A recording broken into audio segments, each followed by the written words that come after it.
برنامه شماره 12. بسم الله الرحمن الرحیم. سلام، من دکتر آتش‌دانی هستم و در خدمتتونم برای پرورش کودکی خلاق. خلاقیت محبتی الهی و همگانیه که ظهور اون مستلزم پرورششه. بنابراین محیط خانواده میتونه عامل مؤثری در رشد توانایی‌های خلاق کودک باشه. در این بین مادران نقش کلیدی رو ایفا میکنن و این برنامه قصد داره الگویی برای پرورش خلاقیت به مادران ارائه بده. توی این برنامه خاص الگوی ارائه شده الگوی خلاقیت ویلیامز هستش. این مدل در اصل برای معلمانی ارائه شده که در سر کلاس اونو پیاده بکنن و فرزندان خلاقی داشته باشن، ولی ما میخوایم این دیدگاه رو از نظری مادر بررسی بکنیم و مواردی رو که میتونه تو خونه اجرا بشه بهش بپردازیم. توی این روش خلأ بین یادگیری شناختی که سطوح مختلف دانش رو در بر میگیره با یادگیری عاطفی از بین میره. در واقع تو روش ویلیامز زمانی که میخوایم دانشی رو در اختیار بچه‌ها قرار بدیم یه لایه احساسی هم بهش اضافه میکنیم. لایه احساسی اون میتونه خطرپذیری، کنجکاوی یا خیال پردازی باشه. تو جلسات قبلی راهکارهای تورنس رو ارائه دادیم. این راهکارها تو بیشتر موارد همپوشانی دارن. قصد ما اینه که شما به عنوان یه مادر راهکارهای علمی و عملی پرورش خلاقیت کودکتون رو بشناسید. برخی از این روش‌ها رو که ویلیامز ارائه داده با همدیگه بررسی میکنیم. اولیش این هستش که از مغایرت‌ها استفاده کنید. ارائه مطلبی که خلاف باورهای عمومی باشه میتونه به رشد خلاقیت فرزندتون کمک کنه. مثلا قدیمی‌ها فکر میکردن زمین صافه ولی بعداً ثابت شد که گرده. خیلی از مواردی که حتی زمانش نزدیکتره و توی زندگی روزمره ملموسه و ما یه فکری براش داریم که شاید 2 سال بعد معلوم بشه این فکر اشتباهه.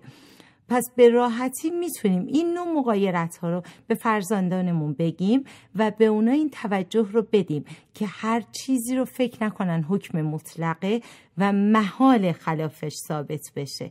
تمام موارد علمی ممکنه یه روزی برخلافش ثابت بشه. نکته بعدی این هستش که از تمثیل یا تعدادی موقعیت‌های مشابه استفاده کنید. استفاده از ضرب‌المثل‌ها و تمثیل تو ادبیات کشور ما موج میزنه.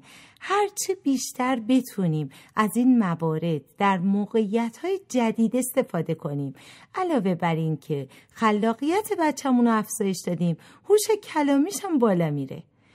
پس بیایید از خلاقیت خودمونم استفاده کنیم و در مورد چیزهایی که قبلا میدونستیم تو موقعیت‌های مشابه استفاده بکنیم. توی این وضعیت شما در یه موقعیت مشابه از اطلاعات و حقایقی که قبلا داشتید میایید حقایق و اصول تازه‌ای رو به دست میارید. سومین موردی که باید بهش توجه کنیم این هستش که نواقص و خلأ موجود در دانش رو به بچه همون نشون بدیم. احتمالاً همه شما داستان بچه‌ای رو که سر کلاس خوابش میبره و وقتی بیدار میشه میبینه یه تمرین روی تخته نوشته شده رو قبلا شنیدید. این بچه فکر میکرده که این تکلیف خونشه و بقیه داستان رو نمیدونسته. وقتی رفته خونه یه هفته وقت گذاشته و این تمرین رو حل کرده. هفته بعد که اومده سر کلاس تازه فهمیده که معلم توضیح داده بود که این تمرین تا به حال توی دنیا کسی نتونسته حلش بکنه و با یه همچین توضیحی روی تخته نوشته شده بود. خب وقتی بچهای دیگه این توضیح رو شنیده بودن هیچ کدوم نرفته بودن دنبال حلش. هدف ما این نیست که خلأ دانش رو غیر مستقیم به بچه ها نشون بدیم. این فقط یه مثال بود برای انگیزه پیدا کردن برای رفع مشکلات. شما میتونید هم مستقیم هم غیر مستقیم مواردی رو که تا الان حل نشده یا بهتر حل بشه برای بچه هاتون بگید. مثلا افزایش نیروی جارو برقی زمانی که صداش کمتر بشه. خب این یه خلأه که ما الان توی خونه هامون باهاش مواجه هستیم. حتی میخوایم کیفیت پاک کردنش بالا بره، یا اینی که صدای حالا مثلا پکیج خونمون کاهش پیدا بکنه یا اصلا قطع بشه، صدای ماشین لباسشویی همینجور. اینا مواردی هستن که یه مادر به راحتی میتونه بهش توجه بکنه و به بچهش هم یاد بده. خب اجازه بدیم در مورد امکانات، احتمالات، حدسیات و فرضیات موجود فکر بکنه. فرصت‌هایی رو ایجاد بکنید که کودک شما سوالاتی رو مانند چطور اگر از چه راههایی رو جواب بده. هنگام ارائه مسئله به بچه‌ها فرصت بدید به امکانات مختلف حل مسئله فکر کنه. مثلا تو خونه به دلیل متورم شدن چوب در حالا حمام یا دستشویی و استحکاک زیاد در با چارچوب وقتی میخواد بسته بشه یا اصلا نمیتونیم ببندیمش یا خوب بسته نمیشه. راه حل ساده برای حل این مسئله چیه؟ مثلا قسمتی از چوب پایین در رو بتراشیم، ولی این موضوع باعث میشه پوشش چوب و در که از اول هم خیلی مناسب نبوده کاملا از بین بره. آیا میتونیم راه حل دیگه ای رو بیان بکنیم؟ زمانی که پدر خانواده توی این اجرای این مشکل یا حل این مشکل بدون اینکه با هیچ صحبتی با اعضای خانواده داشته باشه میره و کارش رو انجام میده، مشکل خونه حل شده، ولی کمک به رشد تفکر خلاق فرزندمون نشده. زمانی که در مورد این موضوع اعضای خانواده با هم صحبت میکنن، راهکارهای مختلف رو بیان میکنن و در موردش بحث میکنن و نتیجه میگیرن، توی اون خونه فضا برای تفکر خلاق ایجاد شده. مورد پنجمی که باید بهش توجه کنیم این هستش که از روش سوالهای محرک استفاده کنید. سوالهایی که نیاز به تفسیر و تعریف و اکتشاف و تجزیه و تحلیل دارن. برای پرورش ذهن خلاق کودکتون اینجور سوالها بسیار مناسبن. مثلا کنار هر سوالی میتونیم یا جمله میتونیم کلمات چقدر، چه کسی، چگونه، چه راههایی و از این مسائل رو میتونیم پیش ببریم برای ایجاد فرصتهای خلاق در کودکمون. ششمین موردی که ویلیامز ارائه میده برای ایجاد تفکر خلاق در کودکان استفاده از فهرست صفاته. این بازی رو تو خونه میتونید راجع به هر شیئی انجام بدید. مثلا مداد رو بیایم فهرست صفاتش رو بیان بکنیم. مثلا چوبیه، کربن بینشه، سبز رنگه، تش پاکن داره یا نداره و الی آخر.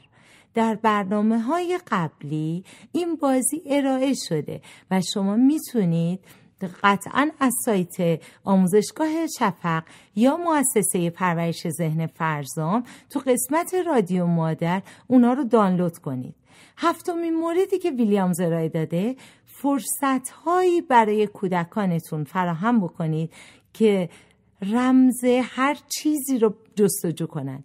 از نحوه عملکرد یخچال خونه گرفته تا آب گرم کن، نمیدونم شیر دستشویی یا موارد دیگه‌ای که تو خونه وجود داره.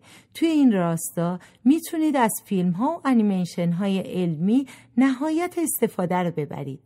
هشتمین مورد این هستش که تفکر ابتکاری رو تقویت کنید. فرصت رو توی خونه فراهم بکنید برای اینکه کودک شما به هر چیزی به شیوهی متفاوت تر از اون چیزی رو که قبلا فکر کرده فکر کنه. برای این کار هنگامی که کودک جوابهای متفاوت تر نسبت به اون چه قبلا یاد گرفته میده، اونو تشویق کنید. این شیوه رو ادوارد دوبونو با شیوه 6 کلاه فکری هم ارائه داده بود که قبلا تو برنامه‌های قبلی ارائه شده.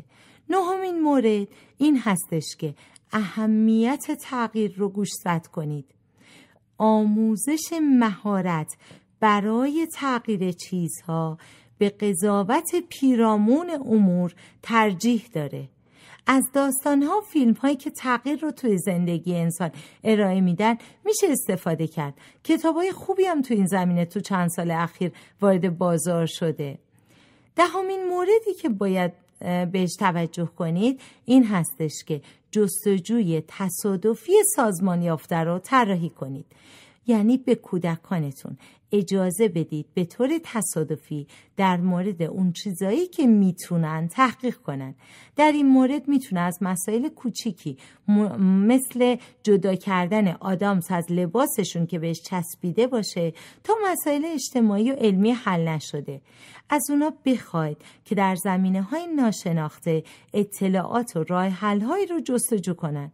ممنون از این که ما رو همراهی کردید. خلاقیت بهره‌مندی از همه نعمت‌های زندگی.